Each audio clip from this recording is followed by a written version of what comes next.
And a good Wednesday afternoon to you. Thanks for tuning in to NBC News Daily. I'm Randy Stone with your Midday Ark-La-Miss update. A Grambling youth has been shot after a bullet penetrated an apartment wall, according to the Lincoln Parish Journal. That was on late Friday. Bullet was shot from an alleged accidental discharge of that pistol.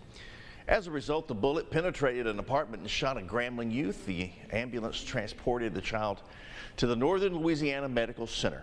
21-year-old Donald Neighbors allegedly confessed to accidentally dropping a pistol. Neighbors was arrested and booked at the Lincoln Parish Detention Center for aggravated second-degree battery with a firearm and simple criminal damage to property. The suspect's bail was set at $105,000. We have new information this morning. The Louisiana State Police are reinstating one of the troopers accused of withholding body camera footage in the fatal traffic stop of Ronald Green. A few weeks ago, prosecutors dismissed the obstruction of justice charge against Lieutenant John Clary. This after he agreed to testify against a colleague who was accused of forcing Green to lie down, face down, for more than 9 minutes while handcuffed. Clary was the ranking trooper at the scene of Green's death. State police spokesman says he will return to work this week.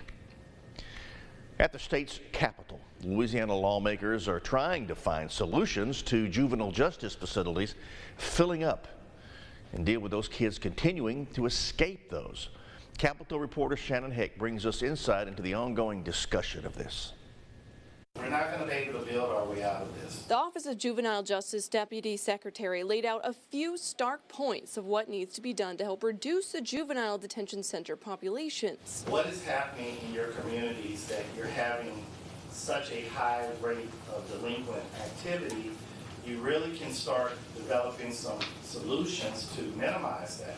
The Deputy Secretary says that there's also some kids being held in some facilities longer than what the Children's Code mandates, because he's found that many running the system are not familiar with the Children's Code. He says keeping kids in the facilities too long when not court mandated can lead to more behavior issues. With training, it could have such a huge impact on the people that we have in these facilities. Advocates also push for a center to be open like the former Jetson facility, where kids were assessed for mental health and physical needs to help place them in the proper facilities going forward and getting them care after they're released. But there needs to be a comprehensive plan of how you're going to serve those kids when they're being assessed and evaluated. The task force is going to keep digging into the overall issues facing OJJ and how to reduce juvenile crime to create new legislation. For your local election headquarters, I'm Shannon Hecht.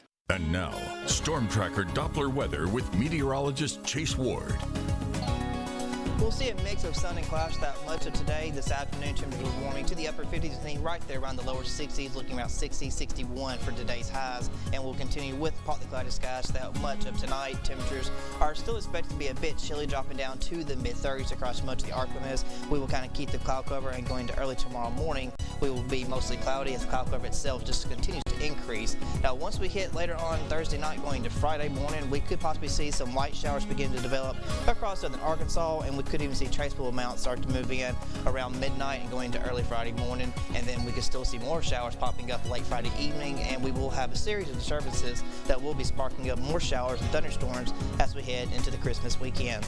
But low of 37 degrees for tonight, becoming a bit chilly, and then tomorrow temperatures will be back to the lower 60s, becoming mostly cloudy. Winds will be calm, mainly out of the east. And then as we go into Friday, we'll have the opportunity for a few light showers and some drizzles, and it will still go into the weekend with more showers, thunderstorms expected. Temperatures will be well above average in the upper 60s, so do not expect really much of a white Christmas, as lows will be mainly in the mid 50s, and we will be still above average on Christmas Day with a few lingering showers still possible.